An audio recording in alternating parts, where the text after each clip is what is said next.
From nature to architecture and art to technology, the golden ratio is present in nearly every aspect of our lives. There are millions of examples of it being employed in our world, such as in paintings, sculptures, buildings, and more. So what exactly is the golden ratio? Suppose you are asked to take a string and cut it. There's a number of places that you can cut it, and each place will result in different ratios for the length of the small piece to the large piece, and of the large piece to the entire string. There's one unique point, however, at which the ratio of the large piece to the small piece is exactly the same as the ratio of the large piece to the whole string. That ratio is the golden ratio. In a line, if the whole string divided by the long part is also equal to the long part divided by the short part, then the golden ratio is found. The golden ratio is also known to be represented by the Greek symbol phi. It is somewhat similar to pi in the sense that it is an irrational number. The approximate value of the golden ratio is 1.618. Phi was named after Photidius, a Greek sculptor and mathematician who studied the golden ratio and was the first person to have applied it to the design of sculptures for the Parthenon.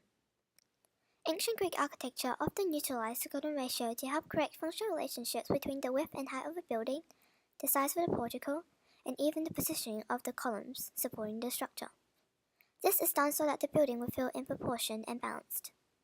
The golden ratio is significant because it is found in and is able to be applied in many areas across life.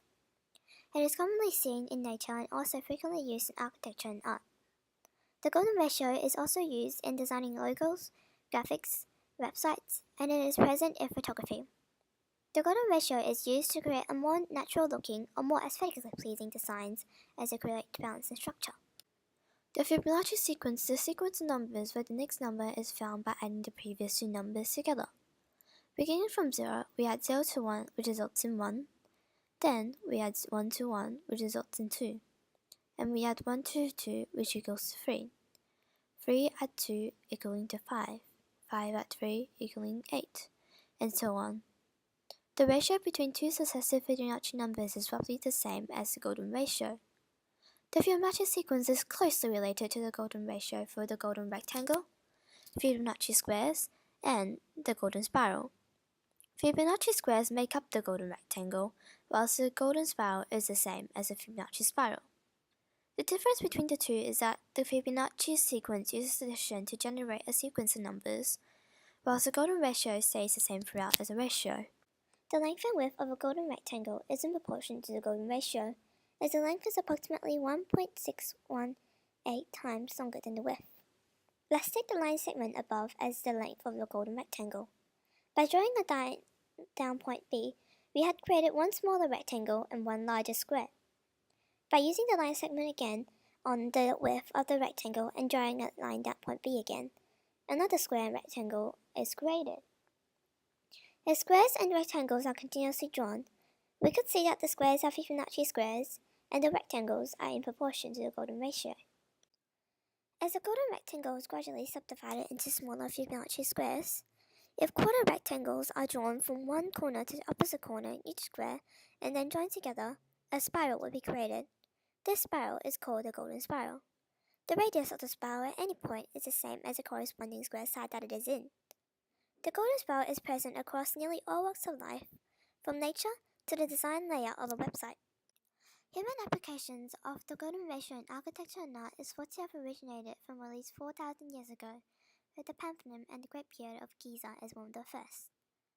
Many famous artists who lived after Phidias were thought to have used the golden ratio in their work. Leonardo da Vinci claimed that it was the divine proportion, and have used it in many of his paintings, such as in The Last Supper and even Mona Lisa. There are even evidence of Mozart applying the golden ratio in his musical work.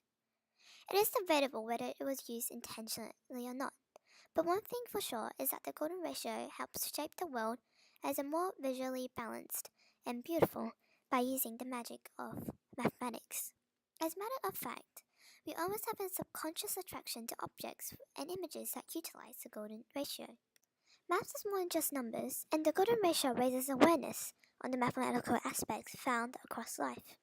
By using the golden ratio, many different types of art and design could be made aesthetically pleasing. The golden ratio forms new art by using mathematics and design technology. The golden ratio is more than just maths.